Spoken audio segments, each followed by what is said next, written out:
Biye arabaye marsi kalo kile mugani wolonfila san ba fila ani mugani naani aw minnu sɔgɔlen mana Mali kɔnɔ ani Mali kɔ kan an ka bɔlɔlɔ siraw fɛ an ka foli b'aw ye dantɛ foli min na nin ye bamanankan kunnafoni sunu waati selen Mali kibaru jabarani kan aw bisimila.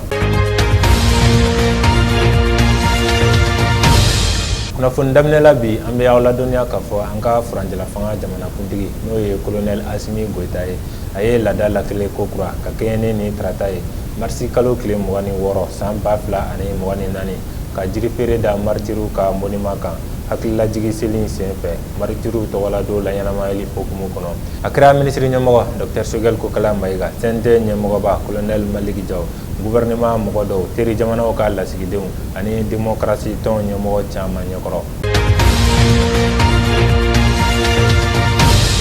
Minisiri ɲɛmɔgɔ Dr Sogɛl Kokala Mayiga ye partiw ni politique caman bisimila tɛnɛdon marsi kalo kile 25 san 2024 lajɛ in kun tun ye ka baro kɛ n'u ye jamana kungilenna kan politiki ko siratigɛ la fɛɛrɛ don minisiri ɲɛmɔgɔ n'a ka dunanw bolo k'u hamina ko da kɛnɛ kan politiki ko hukumu kɔnɔna na politiki tɔn minnu tun b'a kɛnɛ kan olu ɲɛmɔgɔw ka fɔ la lajɛ min n'a daminɛlen filɛ minisiri ɲɛmɔgɔ fɛ n'o ye a suguya filanan ye o bɛna kɛ sababu ye kɛrɛnkɛrɛnnenya la ka jamanadenw fara ɲɔgɔn kan walasa seko ni dɔnko o sabatili bɛ se ka kɛ ka taa ɲɛ cogo min na. Kɛmɛ sigi la maliden 87 bɛɛ bɛ kalata bilali kɔfɛ hakilila dɛmɛ o de ye Mali mɛtiri ka ɲinini ta ko 15nan jaabiw ye min dankɛnɛmayara ONG Frédéric Héberger fɛ ni ta ko 15nan sɛgɛsɛgɛliw kɛra janvier kalo tile 5 ka se a tile 17 ma san 2024 n'o kun tun ye ka malidenw ka hakililaw lajɛ sigida ni politikiko caman kan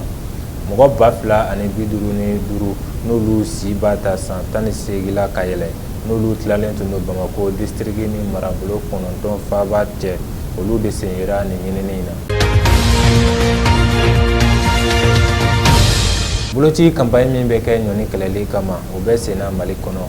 campagne kɔfɔlen in daminɛna Kajolo kɛnɛyaso la nin dɔgɔkun laban in na ka sɔrɔ ka taa Gawo taa tugu o la marsi kalo tile 22 san 2024 a bɛ denmisɛnninw de kun kan minnu si b'a ta kalo 9 la ka se san 14 ma hakilila jiginna nin boloci in bɛ ka kɛ Kajolo kɛrɛnkɛrɛnnenya la ka sanga ni ɲɔni bana sɔrɔlen kɔfɛ Sekurani komini na Luluni dugu la ani Zega komini na. Janto ka kɛ kanjabananin na a yera mɔgɔ 6 la Bamako ani Gawo o kunnafoni de dira kɛnɛyako ni foroba saniyako ɲɛmɔgɔyaso fɛ kunnafoni di sɛbɛn dɔ kɔnɔ dɔgɔkun tɛmɛnen a ɲɛmɔgɔ b'a ɲini jamanadenw fɛ u ka jɛ ka baara kɛ ka caya ni kɛnɛya tigilamɔgɔw ye walasa ka ni bana in kunbɛn.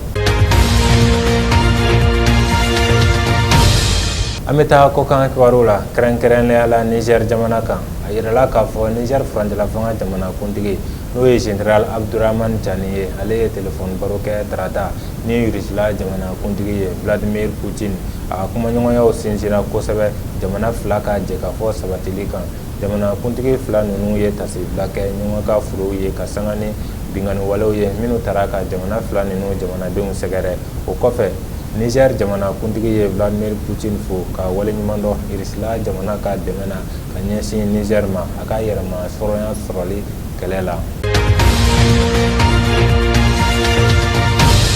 Kojugubakɛla 100 kɔ Burkina sɔrɔdasiw y'o de bɔ baara la jamana kɔrɔyanfan fɛ tarata don marsi kalo tile 26 san 2024 ka sanga ni Burkina kunnafoni ko cakɛda ka fɔ ye o ye a jira ko Burkina sɔrɔdasi jɛkulu ye ladɔnniyala tɛnɛdon ko kojugubakɛla caman kun bɛ Kiani sigida kan n'o bɛ jamana kɔrɔyanfan fɛ fɛn min ye 20e bataillon rapide ye n'o ye armée ka kɛlɛbolo dɔ ye o y'a latigɛ ka taa o kunbɛn walasa k'u bali k'u ka bengani kɛ o de senfɛ o ni kojugubakɛlaw karilen ɲɔgɔn na n'u sera ka mɔgɔ 100 kɔ bɔ baara la k'u bololaminɛ caman tiɲɛ.